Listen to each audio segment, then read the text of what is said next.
Hi hello ನಮಸ್ಕಾರ. As usual this is Karthik ಮೈಸೂರಿಂದ. ಸ್ನೇಹಿತರೆ, ನಮ್ಮ ಹಾಸನದ ನೂತನ ಸಂಸದ ಮಿಸ್ಟರ್ ಶ್ರೇಯಸ್ ಪಟೇಲ್ ಅವರು ಒಂದು ಸ್ಟೇಟ್ಮೆಂಟ್ ಕೊಡ್ತಾರೆ ಸ್ವಲ್ಪ ದಿನದ ಹಿಂದೆ. ಏನಂತ ಸ್ಟೇಟ್ಮೆಂಟ್ ಕೊಡ್ತಾರಪ್ಪ ಅಂತ ಅಂದರೆ, ಎಲ್ಲರೂ ಡಿಪ್ರೆಷನ್ಗೆ ಹೋಗ್ಬಿಟ್ಟಿದ್ದಾರೆ, ನಮ್ಮ ಪ್ರಜ್ವಲ್ ರೇವಣ್ಣ, ನಮ್ಮ ಸುರೇಶ್ ರೇವಣ್ಣನ ಕುಟುಂಬದವರು, ಅದಕ್ಕೆ ನಮ್ಮ ಮೇಲೆ ಆಪಾದನೆ ಮಾಡ್ತಾಯಿದ್ದಾರೆ ಅಂತ. ಇವ್ರೇನು ಆಪಾದನೆ ಮಾಡಿದರು ಅಂದರೆ, ನಮ್ಮ ಅಜ್ಜಿ ಮೇಲೆ ಆ್ಯಸಿಡ್ ಹಾಕ್ಸಿದ್ದು ಯಾರು, ಅದ್ರ ಹಿನ್ನೆಲೆ ಏನು, ಅದರಿಂದ ಯಾರಿದ್ದಾರೆ, ನಿಮ್ಮ ತಾತ ಪುಟ್ಸ್ವಾಮಿಗೌಡರು ಇದ್ದಿದ್ದು ಹಂಗೆ ಹಿಂಗೆ ಅಂತ ಹೇಳಿದರು.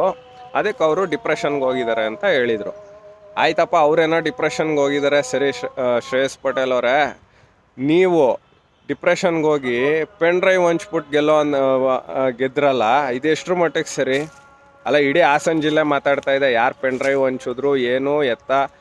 ವೆದರ್ ಇಟ್ ಈಸ್ ನೀವು ಹಂಚಿದ್ರೆ ನಿಮ್ಮನೆ ಹೆಣ್ಮಕ್ಳದು ಬರುತ್ತೆ, whether it is D K Shivakumar, D K Suresh, ಅಥವಾ ಯಾರೋ ವಿಜಯೇಂದ್ರ, ಯಾರ್ಯಾರೆಲ್ಲ ಹಂಚಿದ್ದೀರಾ ದೇವೇಗೌಡರು ಮನೆನ ಇದು ಮಾಡಬೇಕು ಅಂತ, ಅವ್ರದ್ದೆಲ್ಲ ಬರುತ್ತೆ. ಅಕಸ್ಮಾತ್ ಹಂಚಿಲ್ಲ ಅಂತ ಅಂದರೆ ಅದು ಬೇಡ, ಏನು ಬರಲ್ಲ. ಸೊ ಏನು ನೀವು ಸತ್ಯವಂತರು ಅಂತ. ಆದರೆ ಇಡೀ ಹಾಸನ ಜಿಲ್ಲೆಗೆ ಗೊತ್ತು ಯಾರ್ಯಾರು ಹಂಚಿದ್ದಾರೆ ಅಂತ. ಏನೋ ಈ ಬಾರಿ ಗೆದ್ದಿದ್ದೀನಿ ಅಂತ ಜಾಸ್ತಿ ಟೀಕೆ ಮಾಡೋದಾಗಲಿ ಇನ್ನೊಂದು ಮಾಡಬೇಡಪ್ಪ ಶ್ರೇಯಸ್ ಪಟೇಲ್ ಅವರೇ. ಶ್ರೇಯಸ್ ಅಂತ ಹೆಸರಿಟ್ಕೊಂಡಿದ್ದೀರಾ, ಹಾಸನ ಜಿಲ್ಲೆಗೆ ಶ್ರೇಯಸ್ ತನ್ನಿ. ಏನೋ ಪೆನ್ ಡ್ರೈವ್ ಹಂಚ್ಬಿಟ್ಟು ಗೆದ್ದಿದ್ದೀರಾ. ನಿಮ್ಮ ಮೇಲೆ ತುಂಬ ಹೆಮ್ಮೆ ಇತ್ತು, ನಿಮ್ಮ ಮೇಲೆ, ನಿಮ್ಮ ತಾಯಿ ಮೇಲೆ. ಅಂತ ರೇವಣ್ಣನ ವಿರುದ್ಧ ನೀವು ತೊಡೆ ತಟ್ಟಿ 50,000 ಮತಗಳಿಂದ ನಾವು JDS ಆಗಿದ್ರು ನನಗೆ ನಿಮ್ಮ ಮೇಲೆ ತುಂಬ ಹೆಮ್ಮೆ ಇತ್ತು. JDSನ ಸಪೋರ್ಟ್ ಮಾಡೋರು ಆಗಿದ್ರು ನಾವು. ಆದರೆ ಇವಾಗ ಒಂದು ಕಿಂಚಿತ್ತು ನಿಮ್ಗಳ ಮೇಲೆ ಇಲ್ಲ.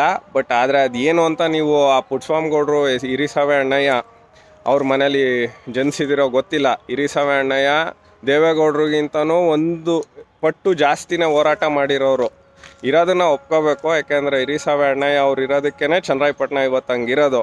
ಅಂಥವ್ರ ಮನೇಲಿ ಪೆನ್ ಡ್ರೈವ್ ಹಂಚಿ ಗೆದ್ದಂಥ ವೀರ. ಆಯಿತು, ಗೆದ್ದಿದ್ದೀರೋ ಇಲ್ವೋ ಗೊತ್ತಿಲ್ಲ, ಇದು ನನ್ನ ಆಪಾದನೆ. ಅಕಸ್ಮಾತ್ ನೀವು ಪೆನ್ ಡ್ರೈವ್ ಹಂಚಿಲ್ಲ ಅಂದರೆ ಬನ್ನಿ ಚಾಮುಂಡಿ ಬೆಟ್ಟಕ್ಕೆ, ಆಣೆ ಪ್ರಮಾಣ ಮಾಡೋಣ. ನೀವು ಸತ್ಯ ಆಗಿದ್ರೆ ತಾಯಿ ನಿಮಗೆ ತೋರಿಸ್ತಾರೆ, ಇಲ್ಲ ಅಂದರೆ ನಿಮಗೆ ತೋರಿಸಲ್ಲ. ಸೊ ಇದು ಇದು ಅಟ್ಲೀಸ್ಟ್ ಗೆದ್ದಿದ್ದೀರಾ. ಶ್ರೇಯಸ್ ಅಂತ ಹೆಸರಿಟ್ಕೊಂಡಿದ್ದೀರಾ. ಹಾಸನಕ್ಕೆ ಶ್ರೇಯಸ್ ತರೋ ಅಂಥ ಕೆಲಸಗಳನ್ನ ಮಾಡಿ, ಟ್ರಾನ್ಸ್ಫರ್ ದಂಧೆಗಳನ್ನ ಬಿಡಿ. ಎಲ್ಲೆಲ್ಲಿ ಏನೇನು ಮಾಡ್ತಿದ್ದೀರಾ ನೀವು, ಶಿವಲಿಂಗೇಗೌಡರು ಇವರೆಲ್ಲ ಸೇರ್ಕೊಂಡು ಯಾವ್ಯಾವ ರೀತಿ ದುಡ್ಡು ಎಲ್ಲ ಇರಲಿ, ಜನಗಳು ಮಾತಾಡ್ತಾರೆ. ಬಟ್ ಕರ್ಮ ರಿಟರ್ನ್ಸು ಮಾಡಿದ್ದುಣ್ಣ ಮಾರಾಯ. ನಾನೇನು ಮಾಡ್ತೀನಿ ಅದನ್ನು ಉಣ್ಬೇಕು. ಯಾರ್ಯಾರೆಲ್ಲ ಪೆನ್ ಡ್ರೈವ್ ಹಂಚಿ ಆ ಮಕ್ಕಳು ಇದನ್ನು ನೀವು ಇದು ಮಾಡಿದ್ದೀರಾ, ಆ ಭಗವಂತ ನಿಮಗೆ ತೋರಿಸ್ತಾನೆ. ಒಂದು ವೇಳೆ ಪ್ರಜ್ವಲ್ ತಪ್ಪು ಮಾಡಿದರೆ ಸಾರ್ವಜನಿಕವಾಗಿ ಚೀಮಾರಿ ಹಾಕೋಣ, ಮುಂದಕ್ಕೆ ಹೋಗಿ ಸಾರ್ವಜನಿಕವಾಗಿ ಅವ್ರನ್ನ ಇದನ್ನೇ ಮಾಡೋಣ. ಅದು ಕೋರ್ಟಲ್ಲಿದೆ, ಹಂಗಾಗಿ ನಾವು ಮಾತಾಡೋಕ್ಕಾಗಲ್ಲ. ಆದರೆ ಯಾರ್ಯಾರೆಲ್ಲ ಹೆಣ್ಮಕ್ಳದನ್ನು ಇದು ಮಾಡಿ ನೀವು ಈ ಮಟ್ಟಕ್ಕೆ ತಂದಿದ್ದೀರಾ, ನೀವು ತಂದಿಲ್ಲ ಅಂದರೆ ಓಕೆನಪ್ಪ, ನಂದೇನೂ ಅಭ್ಯಂತರ ಇಲ್ಲ. ಇವರೇ ಒಳ್ಳೆ ಕೆಲಸ ಮಾಡಿ. ಶ್ರೇಯಸ್ ಅಂತ ಹೆಸರಿಟ್ಕೊಂಡಿದ್ದೀರಾ, ಶ್ರೇಯವಾಗಿರೋ ಅಂಥ ಕೆಲಸಗಳನ್ನ ಮಾಡಿ. ನೀವು ಶ್ರೇಯಸ್ ಪಟೇಲ್ ಆಗಿರಿ. ಸುಮ್ಮನೆ ಟೀಕೆ ಟಿಪ್ಪಣಿಗಳು ಎಲ್ಲ ಸರಿ ಇರಲ್ಲ. ಟೀಕೆಗಳು ಸಾಯ್ತವೆ. ಆಯ್ತು, ಅವರೇನೋ ಅಂದಿದ್ದಾರೆ, ಆಯಿತು, ಅವ್ರು ಸರಿ ಇಲ್ಲ, ನೀವು ಸರಿ ತಾನೇ?